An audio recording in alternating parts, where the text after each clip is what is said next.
সবাইকে নমস্কার জানিয়ে আমি আরও একটা নতুন বড় পুজোর ব্লগ ভিডিও নিয়ে হাজির হয়েছি। তো দেখুন, এই যে আমি আমাদের গাছের বাতাবি লেবু পাড়ছি নিজে হাতে।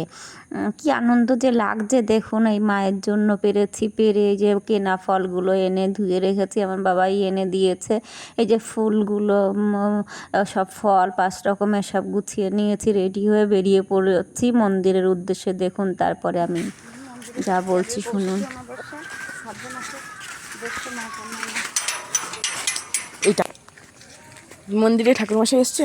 ঠাকুরমশাই এখনো আসেনি, আমি গিয়ে যোগাযান্তি করবো তো মন্দিরে যাচ্ছি এখন।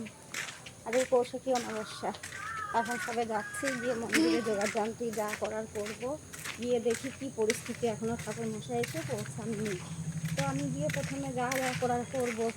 তুমি কি নিয়ে যাচ্ছ? কি নিয়ে যাচ্ছ? আমি ফল নিচ্ছি, 5 রকম মিষ্টি নিচ্ছি, যা যা লাগে আর কি, ফুল, বেলপাতা।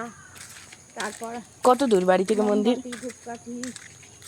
বাড়ি থেকে আমাদের এই 5-7টা বাড়ি পরেই আর কি মন্দির প্রতিষ্ঠা করা, আমাদের মায়ের মন্দির। তো মন্দিরে এখন মন্দিরের গলিতে চলে এসেছি। দেখুন মন্দিরের সামনে কি পরিস্থিতি। এরপরে দেখুন মন্দিরের গলিতে এসে গেছি, কি মানে প্রচণ্ড বৃষ্টি হচ্ছে, তার মধ্যে দেখুন কুকুরগুলো ভীষণ বিরক্ত করছে। এইগুলো কিন্তু প্রতিদিনই আমাদের বাড়িতে যায় দল বেঁধে খাওয়ার জন্য, আমার বাবাই খেতেও দেয়, তবুও চিৎকার করছে যে হয়তো ভাবছে আমরা কোথায় যাচ্ছি।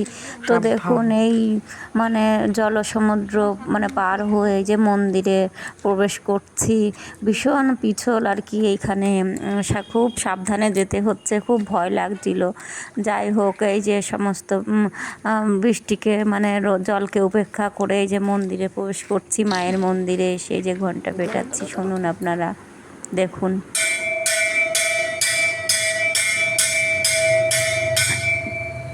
দিয়ে যে মায়ের মন্দিরে এসে গেছি, মাকে দর্শন করছি, মাকে এই যে গর্ভগৃহে প্রবেশ করছি। দেখুন, আমাদের তো আগের ব্লগে বলে দিয়েছি আপনাদেরকে যে গর্ভগৃহ বানানো হচ্ছে, এই যে আমি ঢুকছি। যাই হোক, খুবই আনন্দ লাগে আমার, এত ভালো লাগে আপনাদেরকে কি বলবো। আমার মনটা একদম মন ভরে ওঠে মানে আনন্দে। আমি মায়ের কাছে আসলে মাকে ভক্তি সহকারে এই যে প্রণাম করছি।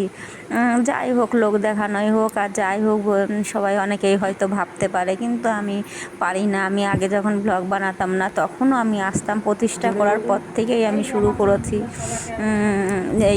যাই হোক, আমাদের মায়ের মন্দিরে আসা আর কি, যতদিন ধরে মায়ের মন্দিরে প্রতিষ্ঠা হচ্ছে ততদিন থেকে আমি অমাবস্যায় করার চেষ্টা করি আর কি, কোনো রকম অসুবিধা না থাকলে, বা যদি বাড়িতে না থাকি কোনো কারণে বা কোনো প্রবলেম থাকে তাহলেই পুজো করি না, নইলে আমি করার চেষ্টা করি। এখন হয়তো নতুন করে আমি ভিডিও বানাই, কিন্তু আগে আমি এই ভিডিওগুলো করতাম না, কিন্তু তখনও আমি মানে পুজো করতাম। অনেক বছর ধরেই আমি চেষ্টা করছি মায়ের মন্দিরে আসার এবং মায়ের জন্য একটু পুজো দেওয়ার প্রত্যেক অমাবস্যাতে। এই দেখুন মানে জবা ফুলের মালা আনা হয়েছে, তারপরে হলো বেলপাতার মালা, তারপরে আকন্দের মালা, সব রকম দিয়ে এই যে ফল, মন্দিরের ফল আছে, আমি তো আর আলাদাভাবে গুছিয়ে এনেছি। আবার মন্দিরেরও কিছু কাজকর্ম থাকে, দেখুন ফলগুলো সব ধুয়ে নিচ্ছি, অনেকেই দিয়েছে ডালা বাটা, তো সেইগুলোও আছে পাশে।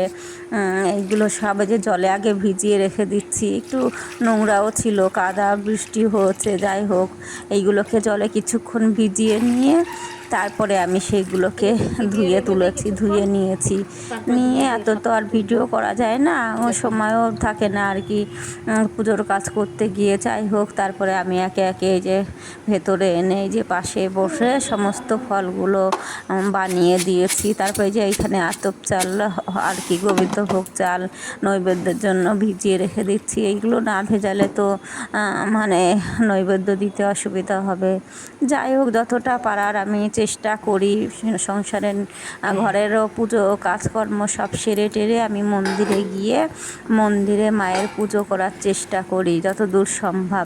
পুরোটা করি এটা বলতে পারবো না, যতদূর সম্ভব আমি প্রত্যেক অমাবস্যাতে যাই, করার চেষ্টা করি। আমার নিজের মন থেকে মন চায়, নিজের ভালো লাগে, নিজের মনে শান্তি লাগে, যার জন্যই আমি যাই। যাই হোক, আমার ভালোই লাগে, আনন্দ লাগে। কোনো কোনো অমাবস্যাতে অনেকেই থাকে, আবার অনেক সময় থাকেও না কেউ, আমি একাও থাকি। আমি আজকে গেছি, গিয়ে দেখি ঠাকুরমশাই তখনও আসেননি। আমার বাবা আর আমি দুজনা মিলে এইগুলো করলাম, করে টোরে তারপরে অনেকক্ষণ একটু বসেছি, তারপরে ঠাকুরমশাই এসছেন। যাই হোক, এই যে তারপরে দেখুন ঠাকুরমশাই এসে পুজো শুরু করেছেন।